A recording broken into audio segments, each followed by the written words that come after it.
না হ্যাঁ আও তো বিশাল কোন ভিডিও ভাইরাল হয় সেদিন গেলি এরা কয় লাখ টাকা দেন জানেন ইসমাইল এরা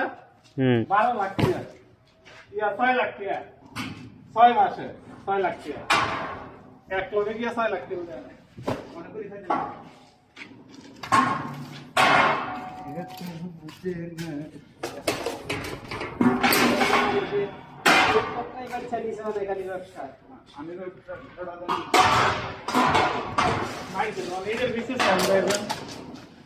অনেকে চিন্তা করে যে একটা চাকরি করে আমার লিডার নিতে একদম আগে দিয়ে ভাইরাল হয়ে গিয়ে এটা বললো না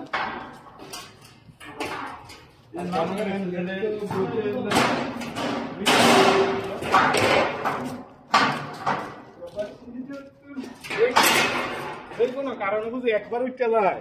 তাই হয়েছে আইডিয়া একবার খারাপ এখন মনে কথা লোক বাইরে এই ব্যবসায়ী